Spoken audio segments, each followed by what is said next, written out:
आपण ऐकत आहात जगद्गुरु तत्वदर्शी संत रामपालजी महाराज यांच्याद्वारे लिखित पुस्तक कबीर परमेश्वर संपूर्ण. विषय हजरत मुहम्मदजी यांचे जीवनचरित्र.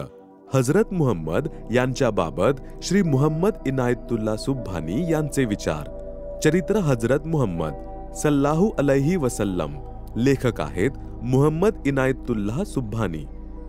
मूळ पुस्तक मुहम्मदे अरबीमधून. अनुवादक नसीम गाझी फलाही. प्रकाशक इस्लामी साहित्य ट्रस्ट. प्रकाशन नंबर 81 च्या आदेशान्वये प्रकाशित केले आहे. मरकजी मक्तबा इस्लामी पब्लिशर्स, D307, दावत नगर, अबुल फजल इन्क्लेव, जामिया नगर, नवी दिल्ली 110-025. श्री हाशिमचे पुत्र शोभा होते. त्यांचेच नाव अब्दुल मुत्तलिब पडले, कारण जेव्हा मुत्तलिबने आपला भाचा शोभाला आपल्या गावी आणले तर लोकांना वाटले मुत्तलिब एक सेवक घेऊन आला आहे, म्हणून श्री शोभाला श्री अब्दुल मुत्तलिब या टोपण नावाने अधिक ओळखू लागले. श्री अब्दुल मुत्तलिब यांना 10 मुले झाली. काही कारणास्तव अब्दुल मुत्तलिबने आपल्या 10 मुलांमधून एका मुलाची कुर्बानी देण्याची शपथ घेतली. देवतेला 10 मुलातून कोणतं मूल कुर्बानीसाठी पसंत आहे हे जाणून घेण्यासाठी एका मंदिरात म्हणजे काबामध्ये ठेवलेल्या मूर्त्यांमधून मोठ्या देवाच्या मूर्तीसमोर 10 बाण ठेवले. तसेच प्रत्येक बाणावर एकेका मुलाचे नाव लिहिले गेले. ज्या बाणावर सर्वात लहान मुलगा अब्दुल्ला याचे नाव लिहिले होते तो बाण मूर्तीसमोर आला. मानलं गेलं की देवतेला याच मुलाची कुर्बानी स्वीकार्य आहे. श्री अब्दुल्ला नबी मुहम्मद यांच्या पित्याची कुर्बानी देण्याची तयारी सुरू झाली. पूर्ण क्षेत्रातील धार्मिक लोकांनी अब्दुल्ला मुत्तलिबला असे न करण्याची विनंती केली. हाहाकार उडाला. एका पुजाऱ्याच्या शरीरातून एक आत्मा बोलला, म्हणाला की उंटाचा बळी दिल्याने सुद्धा काम चालू शकेल. यामुळे सुटकेचा निश्वास सोडला. त्याच शक्तीने त्यासाठी एका दुसऱ्या गावात एक स्त्री आहे जी इतर मंदिरातील पुजारांची दलाल होती. तिच्याविषयी सांगितले की ती निर्णय करेल की किती उंटांचा बळी दिल्याने अब्दुल्लाच्या जीवाला क्षमा मिळेल. तिने म्हटले की जेवढे उंट एका जीवाची रक्षा करण्यासाठी देत आहात त्यात अजून 10 उंट जोडून अब्दुल्लाच्या नावाची चिठ्ठी तसेच 10 उंटांच्या नावाची चिठ्ठी टाकून पाहत राहा. जोपर्यंत उंटाच्या नावाची चिठ्ठी निघणार नाही तोपर्यंत तसेच करत राहा. याप्रमाणे 10 उंटांची संख्या वाढवत जा.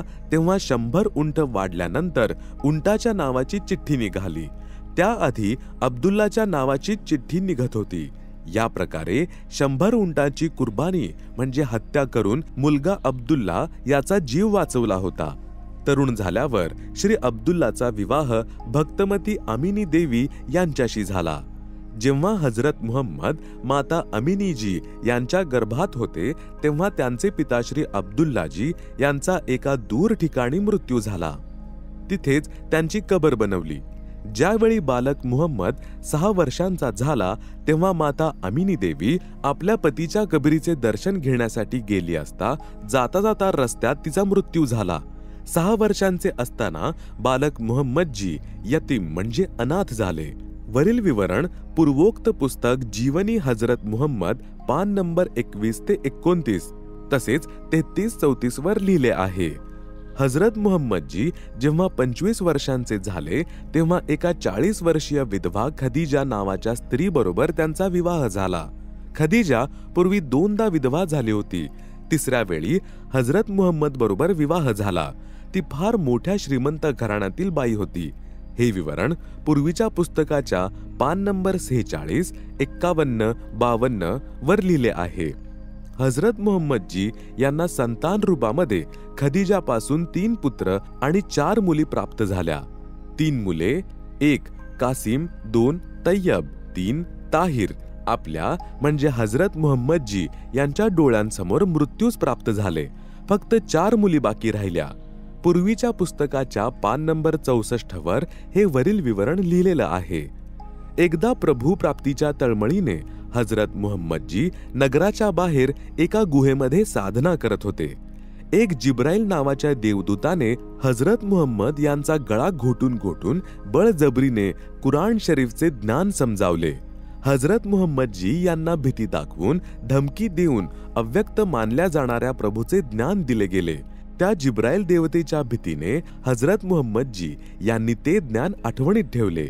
या प्रकारे मुहम्मद साहेबजी यांना कालने पाठवलेल्या दूताद्वारे या ज्ञानाला जनतेस सांगण्यास बाध्य केले गेले। हजरत मुहम्मद यांनी आपली पत्नी खदीजास सांगितले की मी जेव्हा गुहेमध्ये बसलेलो होतो तर एक देवदूत आला। त्याच्या हातात एक रेशीम रुमाल होता, त्यावर काही लिहिलेले होते। माझा गळा आवळून देवदूत म्हणाला, हे वाच। मला असे वाटले की आता माझे प्राण निघतील। पूर्ण शरीराला पिळवटून बळजबरीने मला वाचायला लावले। असे 2दा केले। तिसऱ्या वेळेस पुन्हा म्हणाला, वाच। मी अशिक्षित असल्या कारणाने वाचू शकलो नाही। यावेळी असे वाटले की हा आता फार त्रास देणार। मी म्हटले, काय वाचू? तेव्हा त्याने मला कुराणची एक आयत शिकवली। हे विवरण पूर्वीच्या पुस्तकाच्या पान नंबर 67 ते 75 वर लिहिलेले आहे। तसेच पान नंबर 157 ते 165 वर लिहिलेले आहे। देवदूत जिब्राईलने नबी मुहम्मद यांची छाती फाडून त्यामध्ये शक्ती टाकली आणि परत शिवून घेतले। तसेच एक खेचर सारख्या जनावरावर बसवून वरती घेऊन गेला। तेथे नबींची संगत आली। त्यात हजरत मुसाजी, ईसाजी आणि इब्राहिमजी इत्यादी होते, ज्यांना हजरत मुहम्मदजी यांनी नमाज अदा करायला शिकवले। तिथे हजरत आदमजी पण होते। ते कधी हसत होते तर कधी रडत होते। देवदूत जिब्राईल याने हजरत मुहम्मद यांना सांगितले की हे बाबा आदम आहेत। रडायचे तसेच हसायचे कारण हे होते की उजव्या बाजूला स्वर्गामध्ये चांगली संतान होती जी सुखी होती, त्यांना पाहून बाबा आदम हसत होते। आणि डावीकडे वाईट वागणारी संतान होती जी नरकामध्ये कष्ट भोगत होती, ज्यांना पाहून रडत होते। ज्या कारणामुळे बाबा आदम वरच्या लोकात असूनही पूर्ण सुखी नव्हते। नंतर 7व्या आसमानावर गेले।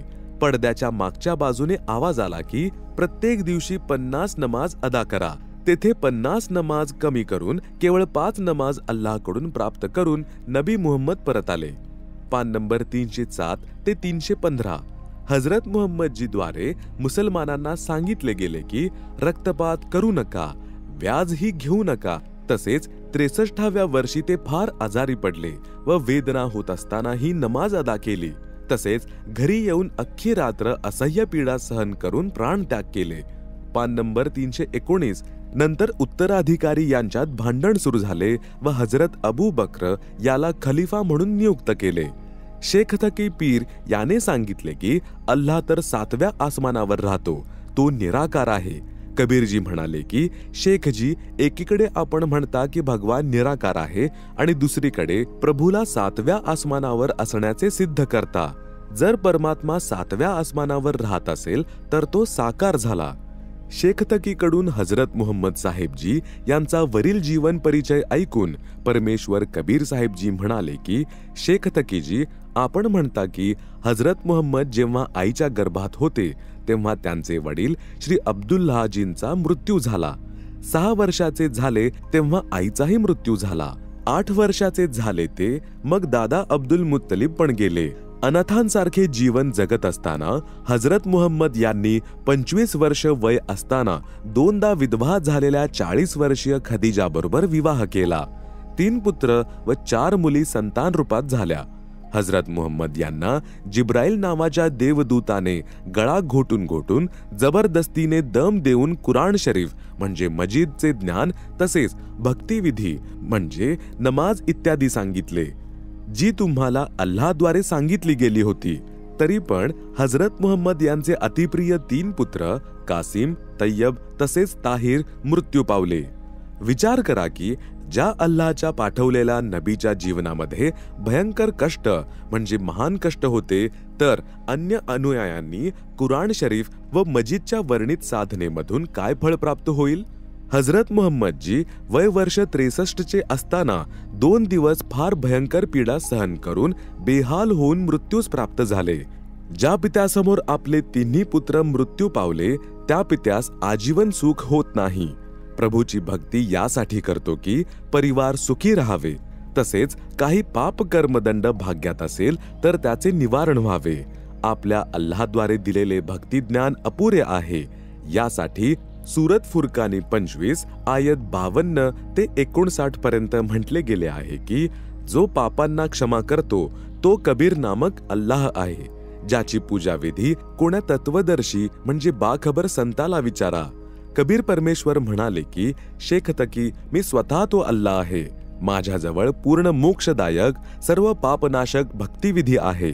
यासाठी आपल्या समक्ष बादशाह सिकंदर लोधीजी पापामुळे भोगत असलेल्या कष्टातून मुक्त होऊन सुखाने श्वास घेत आहेत, की जे तुमच्या भक्तीच्या पद्धतीने झाले नाही. जसे की शेख तकीजी आपण सांगितले की सगळ्या मनुष्यांचा पिता हजरत आदम वरील आसमानामध्ये म्हणजे ज्या लोकांमध्ये जिब्राईल देवदूत हजरत मुहम्मद यांना घेऊन गेला होता, कधी रडत होता कधी हसत होता, कारण की त्याची पापी संतान नरकामध्ये कष्ट भोगत होती, त्यांना पाहून रडत होता. तसेच चांगली संतान जी स्वर्गामध्ये सुखी होती त्यांना पाहून जोरजोरात हसत होता. विचार करण्यासारखा विषय आहे की पवित्र ईसाई धर्म व पवित्र मुसलमान धर्माचे प्रमुख बाबा आदमने जी साधना केली त्याच्या प्रतिफळाने ज्या लोकात पोहोचला तिथे देखील सुखाने राहू शकला नाही. या लोकांमध्येही बाबा आदम सारख्या पुण्यात्म्याच्या दोन्ही पुत्रांमध्ये राग द्वेष भरलेला होता, ज्या कारणाने मोठ्या भावाने लहान भावाची हत्या केली. इथे पृथ्वीवर सुद्धा बाबा आदम खूप दुःखी होते, कारण मोठ्या भावाने लहान भावाला मारले. मोठा घर सोडून निघून गेला. शेकडो वर्षांनी बाबा आदम यांना एक मुलगा झाला, ज्याच्याकडून भक्तीचा मार्ग सुरू झाला. ज्या कोणाचे दोन्ही पुत्र दूर झाले तो बाप सुखी होऊ शकत नाही. अशीच अवस्था बाबा आदमजी यांची झाली होती.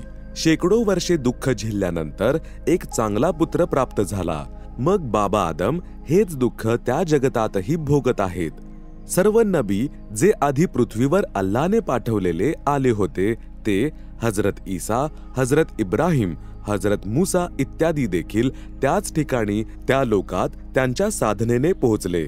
वास्तवात ते पितृलोक आहे, त्यात ते त्यांच्या पूर्वजांजवळ जातात. याच प्रकारे हिंदूंचेही वर पितृलोक आहे, ज्यांचा संस्कार पितर बनण्याचे असतात. ते पितृयोनी धारण करून त्या पितरांच्या लोकात राहतात. मग पितरवाले जीवन भोगल्यावर भूत व अन्य पशु व पक्षी यांची योनी भोगतात. ही तर पूर्ण मोक्ष आणि सुखाची प्राप्ती नाही झाली. इतर वर्तमानातील साधकांना काय लाभ होईल? पवित्र बायबलमध्ये असे लिहिले आहे की हजरत आदमचे काईन आणि हाबिल 2 पुत्र होते. हाबिल शेळ्या मेंढ्या पाळून उदरनिर्वाह करत होता आणि काईन शेती करत होता. एके दिवशी काईन आपल्या पहिल्या पिकाचा काही भाग परमेश्वरासाठी घेऊन गेला.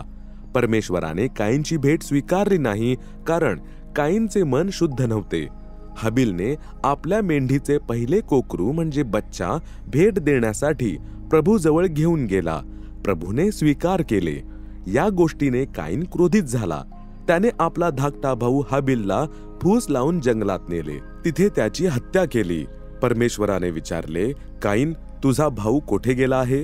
काईन म्हणाला की मी काय त्याच्या मागे मागे फिरत असतो का? मला काय माहित.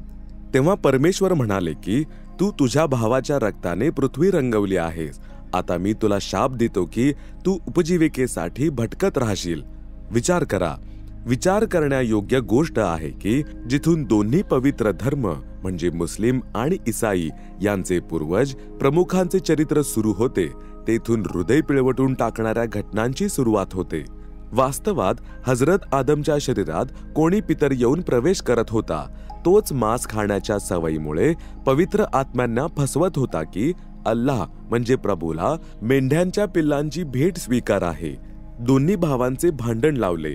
हजरत आदमजीच्या परिवाराला बर्बाद करून टाकले.